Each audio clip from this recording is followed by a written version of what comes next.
Hello दोस्तों, आप सभी को अपने YouTube channel youth global study पे स्वागत है।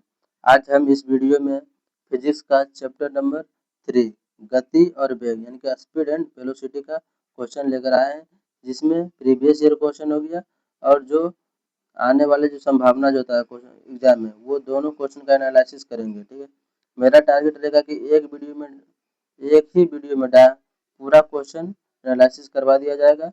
और ये कोई भी एग्जाम में बैठते हैं तो इस वीडियो को 1 से 2 बार देखकर जरूर जाएं, ताकि ये क्वेश्चन आपको वीडियो 1 से 2 बार देखने पर ही याद हो जाएगा। चलिए आते हैं आगे क्वेश्चन पर डिस्कशन करते हैं।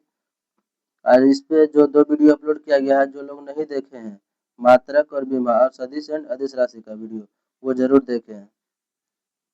चलिए आते हैं। पहला नंबर जो क्वेश्चन है, एक पिंड v वेग से ऊर्ध्वाधर ऊपर फेंका जाता है, तो इसके ऊपर उठने का अधिकतम ऊंचाई क्या आता है? इसका ऊपर उठने का जो अधिकतम ऊंचाई होता है वह यू स्क्वायर बटे 2g होता है, यानी कि ऑप्शन नंबर इसका बी राइट हो जाएगा।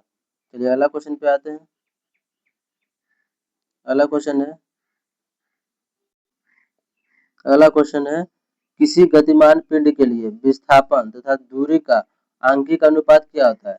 विस्थापन हो गया और दूरी का जो आंशिक अनुपात जो होता है वह हमेशा एक के बराबर अथवा एक से कम होगा, इस तरह होगा। ठीक है, और जिसको उल्टा कर देते हैं, विस्थापन बटे दूरी कर देते हैं, तो इसका आंशिक जो मान जो होगा वह एक के बराबर या फिर एक से अधिक होगा। ठीक है, इसका ऑप्शन नंबर इसका डी राइट हो जाएगा। ये क्वेश्चन दरोगा में भी पूछा गया था। चलिए अगला क्वेश्चन पे आते हैं।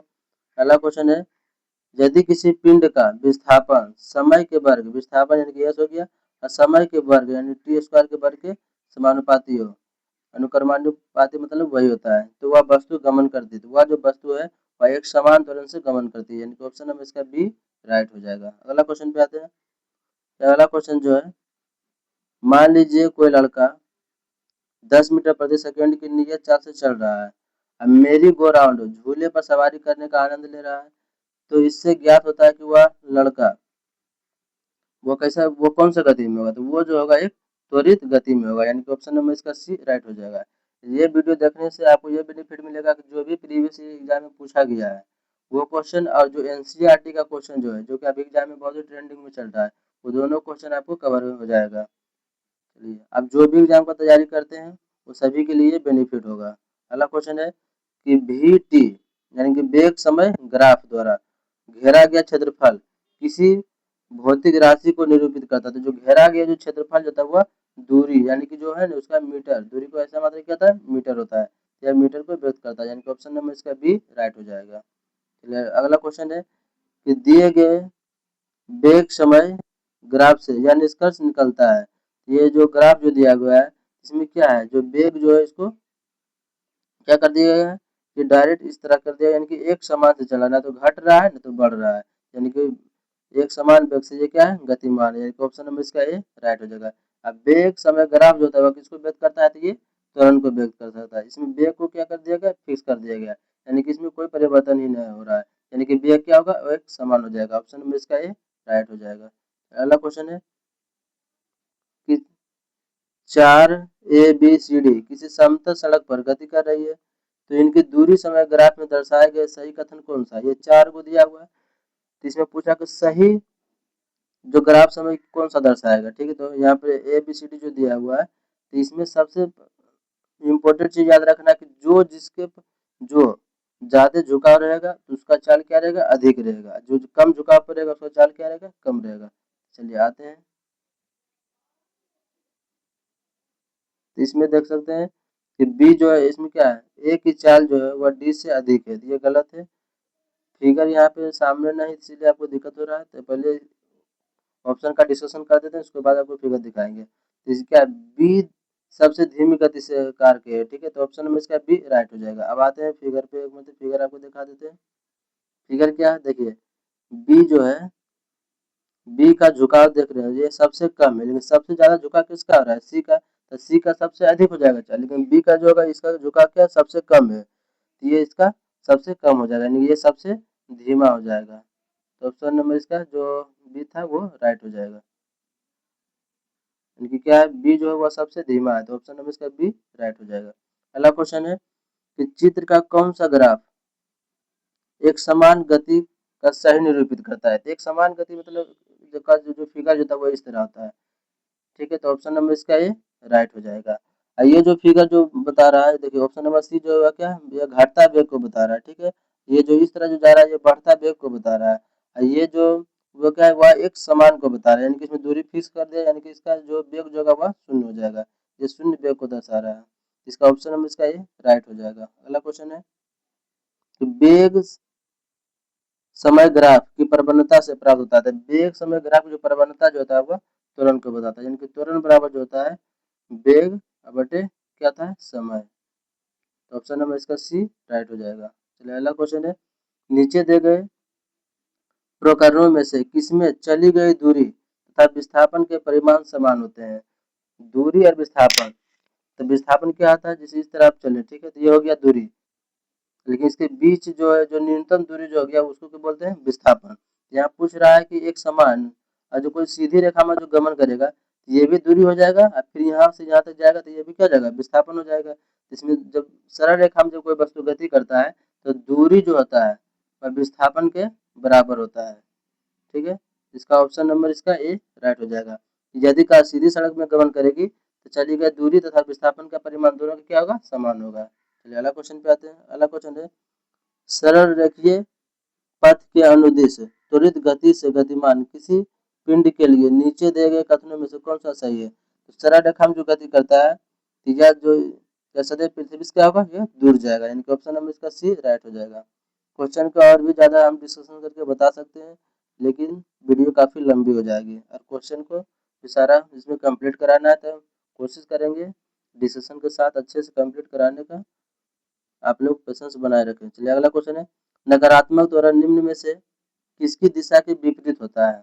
तो त्वरण जो होता है वह वेग की दिशा के विपरीत होता है, यानी कि ऑप्शन नंबर इसका ये राइट हो जाएगा, क्योंकि त्वरण बराबर क्या था, वेग बटे समय होता है। चलिए अगला क्वेश्चन पे आते हैं कि व्यवस्थित वस्तुओं की जो वो प्रवृत्ति जो उसे स्थिर या समान गति में बनाए रखने के लिए प्रवृत्त करता है वह क्या कहलाता है, उसे क्या कहते हैं, जड़त्व, उसे कहते हैं जड़त्व। जड़त्व का जो गुण जो होता है वह अपने अवस्था में परिवर्तन का क्या करता है, विरोध करता है, यानी कि वह स्थिर तो स्थिर में रहेगा, वो गतिशील है तो वो गतिशील में रहेगा, जब तक उस पर कोई बाह्य बल न लगे, यही होता है उसका परिभाषा। तो ऑप्शन नंबर इसका ए राइट हो जाएगा। अगला क्वेश्चन है, यदि किसी वस्तु द्वारा तय की गई दूरी शून्य है तो वस्तु का विस्थापन क्या होगा। जब दूरी ही शून्य है तो वस्तु का विस्थापन भी क्या होगा, शून्य हो जाएगा, यानी कि ऑप्शन नंबर इसका क्या आ जाएगा, बी राइट हो जाएगा। अगला क्वेश्चन है, विस्थापन में परिवर्तन की दर को क्या कहते हैं। तो वेग बराबर जो फॉर्मूला जो होता है विस्थापन में परिवर्तन की दर बटे समय होता है, ठीक है, तो विस्थापन में परिवर्तन की दर को क्या कहते हैं, वेग कहते हैं। ऑप्शन नंबर इसका डी राइट हो जाएगा। वेग का मात्रक क्या होता है, मीटर प्रति सेकंड होता है। चलिए अगला क्वेश्चन पे आते हैं, किसी पिंड का वेग समरूप कहा जाता है। जो कोई पिंड है तो उसका वेग समरूप कब होगा, जब वेग का मान दिशा दोनों क्या होना चाहिए, नियत होना चाहिए। इसका तो वेग, इसका तो अति भी बताए थे, ये हो गया बी और ये हो गया डी हो गया, ठीक है, ये इस तरह का जो रहेगा, इस तरह रहेगा ग्राफ में, इसका वेग का मान दिशा दोनों क्या है, नियत होना चाहिए, यानी कि ऑप्शन नंबर इसका सी राइट होगा। अगला क्वेश्चन है कि तत्कालिक वेग और औसत वेग तब बराबर होगा जब वस्तु क्या होगा, उसका त्वरण क्या होगा, शून्य हो जाएगा, तो तत्कालिक वेग रहेगा और औसत वेग दोनों क्या हो जाएगा, बराबर हो जाएगा, यानी कि ऑप्शन नंबर इसका डी राइट हो जाएगा। अगला क्वेश्चन है, किसी पिंड का विस्थापन विस्थापन यानी कि एस हो गया और समय के समानुपाती है तो क्या होगा, तो वो वेग उसका क्या होगा, समरूप होगा, ऑप्शन नंबर इसका ये राइट होगा। अगर जो समय का वर्ग बोलता तो त्वरण समरूप होता, लेकिन डायरेक्ट समय का समानुपाती बोल रहा है तो वेग समरूप होगा, यानी कि ऑप्शन नंबर इसका ये राइट हो जाएगा। दोनों बात को ध्यान में रखना। अगला क्वेश्चन है कि मुक्त अवस्था में गिरते हुए एक पिंड द्वारा तय की गई दूरी समानुपाती होता है।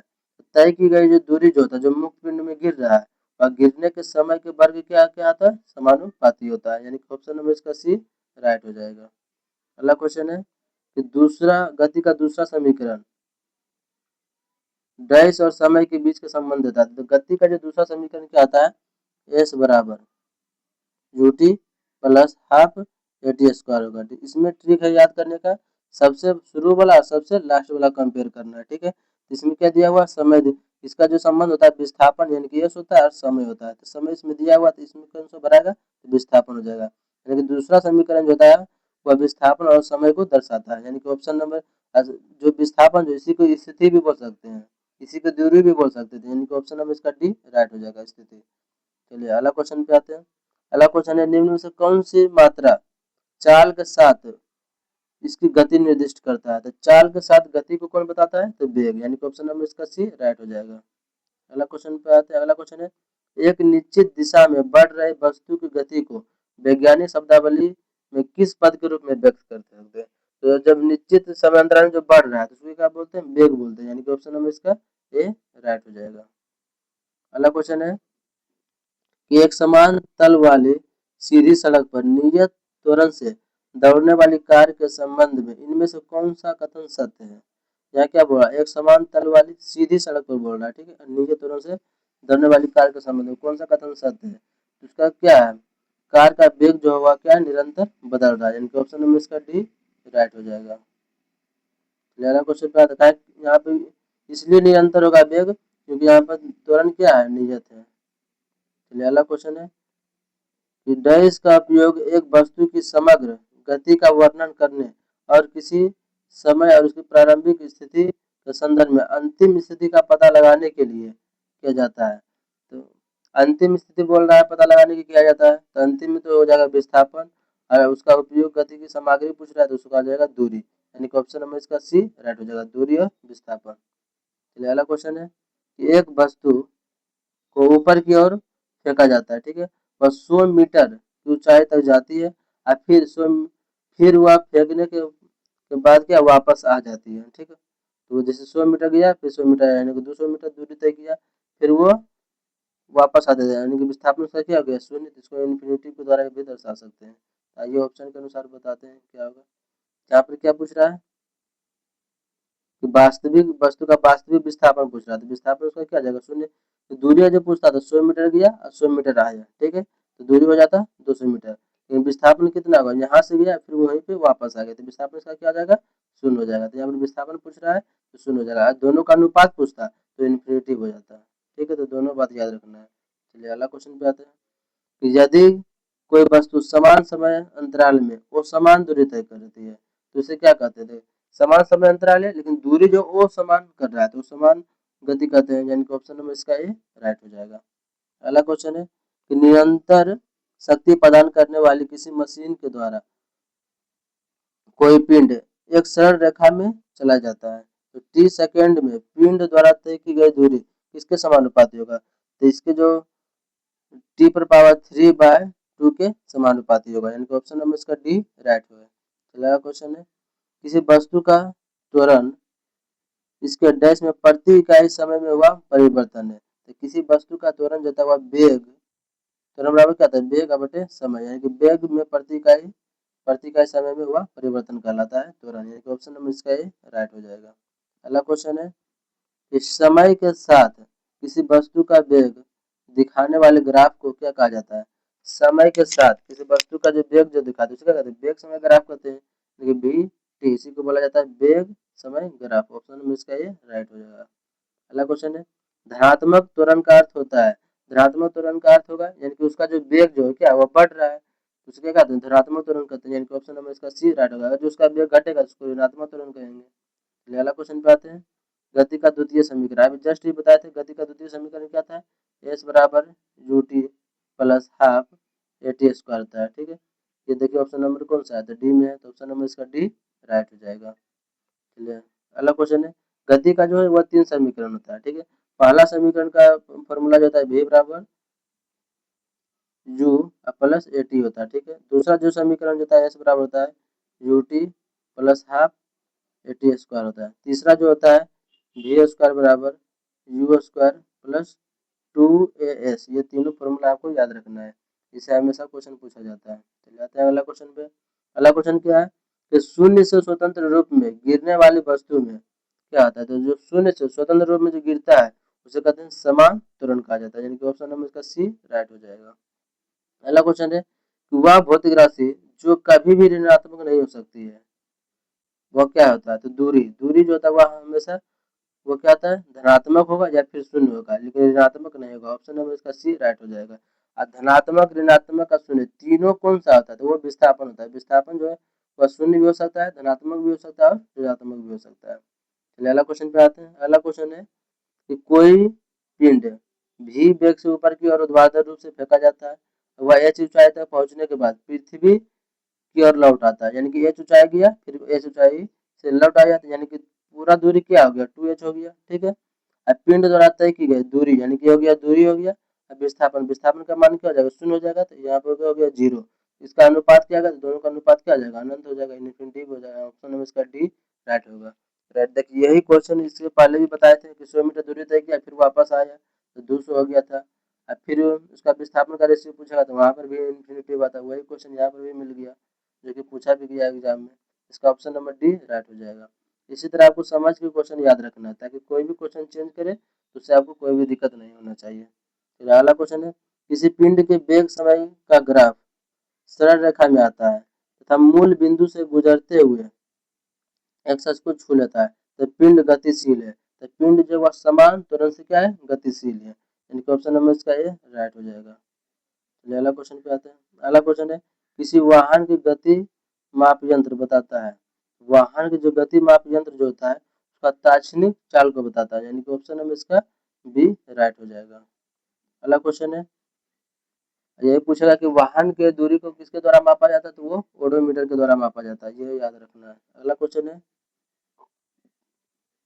एक पिंड u वेग से ऊर्ध्वाधर रूप से एक फर्श से टकराता है और उसी गति से उछलता है, तो गति में परिवर्तन कितना होगा, तो गति में जो परिवर्तन जो u वेग से जो उछला, ठीक है, ये माइनस यू हो गया, फिर वह फेंके तो माइनस यू हो गया, फिर ये उछला नीचे आया फिर वो ऊपर गया, तो ये फिर हो गया यू हो गया, तो इसमें घटा दो तो इसमें दोनों का अंतर क्या आ जाएगा, -2u के बराबर हो जाएगा, यानी कि ऑप्शन नंबर इसका डी राइट हो जाएगा।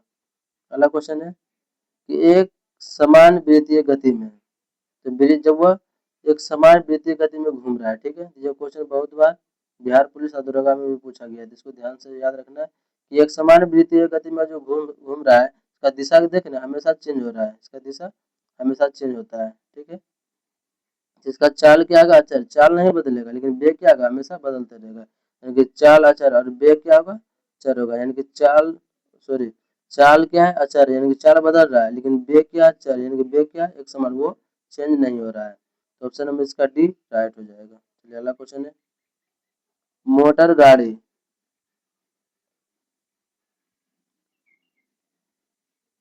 मोटर गाड़ियां ए और बी के दूरी समय ग्राफ से पता चलता है कि ए और बी के दूरी समय ग्राफ से पता क्या चल रहा है कि सबसे ज्यादा दूरी इसमें कौन तय किया होगा, ये शुरू से यहाँ तक चल रहा है, जिसका दूरी ज्यादा होगा ये यहाँ से स्टार्ट किया, ठीक है, इसका दूरी क्या होगा, कम होगा, यानी कि इसका ऑप्शन नंबर हो जाएगा पूरी दूरी ए की अपेक्षा बी क्या है, अधिक वेग से चढ़ रहा है, क्योंकि बी यहाँ से डायरेक्ट ये चढ़ रहा है, ये डायरेक्ट यहाँ से स्टार्ट किया, यानी कि बी का वेग क्या हो जाएगा, अधिक हो जाएगा, यानी कि ऑप्शन नंबर इसका सी राइट हो जाएगा। चलिए अगला क्वेश्चन पे आते हैं।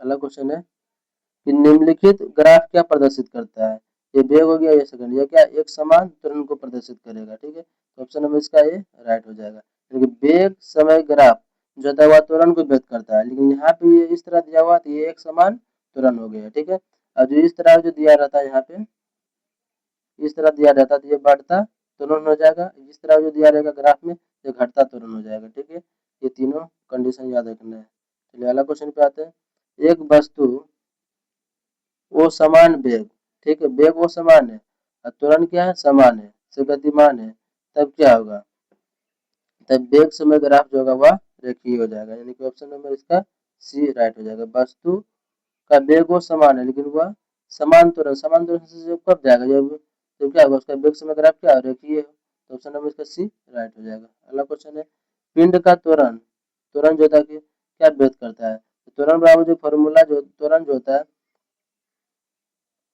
त्वरण बराबर जो फॉर्मूला होता है डी स्क्वायर बटे डी टी स्क्वायर होता है, ठीक है, ये फॉर्मूला याद रखना है। त्वरण का जो पिंड जो क्या प्रदर्शित, ऑप्शन नंबर इसका बी राइट हो जाएगा, डी स्क्वायर बटे डी टी स्क्वायर। अगला क्वेश्चन है कि एक कण एक समान वेग से गतिमान है, तो कण की गति के संबंध में निम्न में कौन सा कथन सत्य है, ठीक है, वह एक समान वेग से क्या है, गतिमान है। इसका जब कोई भी कण या वस्तु एक समान गति से जो गतिमान होता है, तो एक समान गति है तो गति में तो कोई परिवर्तन हो नहीं रहा है, यानी कि त्वरण क्या हो जाएगा, शून्य हो जाएगा। इसका ऑप्शन नंबर इसका बी राइट हो जाएगा, त्वरण इसका क्या आ जाएगा, शून्य हो जाएगा। चलिए अगला क्वेश्चन पे आते हैं। क्योंकि वेग में परिवर्तन की दर को ही क्या कहते हैं, त्वरण। तो यहाँ पे त्वरण में परिवर्तन हो ही नहीं रहा है, यानी कि वेग में परिवर्तन नहीं हो रहा है, इसीलिए त्वरण क्या आ जाएगा, शून्य हो जाएगा। अगला क्वेश्चन है, गति का तीसरा नियम डैश और वेग के बीच संबंध को प्रदान करता है। तो गति का तीसरा समीकरण, इसे तीनों समीकरण तो अभी बताए थे, तीसरा समीकरण का मान क्या होता है, वी स्क्वायर बराबर यू स्क्वायर प्लस 2 हमेशा बोले थे कि शुरू वाला लेना है और एक अंतिम वाला लेना है, ठीक है। तो किसको व्यक्त करता है, ये वेग और विस्थापन को व्यक्त करता है, ठीक है। विस्थापन बोले चाहे स्थिति बोले, दोनों एक ही होता है। यहाँ पर वेग दिया हुआ तो यहाँ पे कौन सा बनाएगा, तो ये स्थिति बनाएगा, यानी कि ऑप्शन नंबर इसका ये राइट हो जाएगा। इसी को विस्थापन भी बोला जाता है, तो दोनों चीज याद रखना है, इसका ऑप्शन नंबर ए सही हो जाएगा। अगला क्वेश्चन है कि समान त्रिज्या की एक लोहे की गेंद एवं लकड़ी की गेंद को निर्वात में h ऊंचाई से गिराया जाता है, ठीक है। दोनों को पृथ्वी तक पहुंचने में लगा समय होगा, तो दोनों तक पृथ्वी में पहुंचने में जो लगा समय होगा क्या होगा, बिल्कुल एक समान होगा। इस तरह का जब भी क्वेश्चन रहे, ठीक है, निर्वात या वायु ना बोला जाए तो दोनों वस्तु को जब भी गिरवाएंगे तो वो क्या होगा, एक समान से गिरेगा, ठीक है। ऑप्शन नंबर इसका बी राइट हो जाएगा। चलिए अगला क्वेश्चन है, गति को सर्वप्रथम किसने परिभाषित किया था। गति को सबसे पहले जो है गैलीलियो ने परिभाषित किया था, ठीक है। गति का नियम किसने दिया था, नियम जो है न्यूटन ने दिया था, लेकिन यहाँ पूछ रहा है परिभाषित, परिभाषित किसने किया था, गैलीलियो ने। ऑप्शन नंबर इसका है राइट हो जाएगा। गति के कितने समीकरण होता है, तो गति के 3 समीकरण होता है, वो बता भी दिए थे। v बराबर क्या था, u प्लस at, एक होता है s बराबर ut plus half at square होता है, ठीक है। एक होता है तीसरा समीकरण होता है v स्क्वायर बराबर u स्क्वायर प्लस 2as होता है, ये चीज ध्यान में रखना। चलिए अगला क्वेश्चन पे आते हैं, गति का पहला समीकरण किसके बीच संबंध दर्शाता है। तो पहला समीकरण अभी जस्ट बताते, v बराबर u प्लस at। हमेशा बोले एक शुरू वाला लेना है, एक अंतिम वाला लेना है, तो किसका बता रहा है, वेग और समय को बता रहा है, ठीक है। तो किसका हो जाएगा, वेग और समय, देखिए कहाँ पे दिया हुआ है, ये गति का पहला समीकरण v बराबर u प्लस at, ये हो जाएगा वेग और समय हो जाएगा। इसमें लगता है नहीं दिया हुआ है वेग और समय, यानी कि ऑप्शन नंबर इसका बी राइट हो जाएगा। जो डी जो दिया हुआ है यह गलत दिया हुआ है, ठीक है, वेग और समय होगा, ऑप्शन नंबर इसका बी सही हो जाएगा। अगला क्वेश्चन है, गति के दूसरे समीकरण द्वारा किसके भी संबंध को दर्शाता है। अभी जैसे बताया दूसरा समीकरण क्या था, एस बराबर U T plus half A T square होता है, ठीक है। एक शुरू वाला को लेना है और एक अंतिम वाला लेना है, तो शुरू वाला क्या गया, स्थिति, और दूसरा फिर ये क्या आ गया, समय को बताता है, ठीक है। तो देख लीजिए स्थान, इस स्थिति को क्या बोलते हैं, स्थान या कुछ जो भी बोल सकते हैं, विस्थापन भी बोल सकते हैं, तो स्थान और समय को दर्शाता है। ऑप्शन नंबर इसका बी राइट हो जाएगा। अगला क्वेश्चन है कि एक कण स्थिर अवस्था में शुरू होने के बाद 20 सेकंड के लिए त्वरण का अनुभव करता है, यदि पहले वह 10 सेकंड में x1 और शेष 10 सेकंड में x2 दूरी तय करता है। इसके लिए डायरेक्ट याद रखना है कि x2 बराबर 3x1 होगा। इसका सॉल्यूशन भी बाद में डाल दिया जाएगा इस न्यूमेरिकल का, ये एक तरह का न्यूमेरिकल है इस वीडियो से रिलेटेड, यानी कि जो इससे जितना भी क्वेश्चन था इसको सारा क्वेश्चन को कवर कर दिया गया है। आप लोग ये वीडियो को देख लें 1 से 2 बार, ताकि जो भी क्वेश्चन होगा आपको डायरेक्ट याद हो जाएगा। अगर जो वीडियो अच्छा लगे तो आपको चैनल को लाइक सब्सक्राइब और शेयर जरूर करें। गति और वेग से जो भी क्वेश्चन था वो सारा कंप्लीट कर दिया गया, ठीक है। जय हिंद।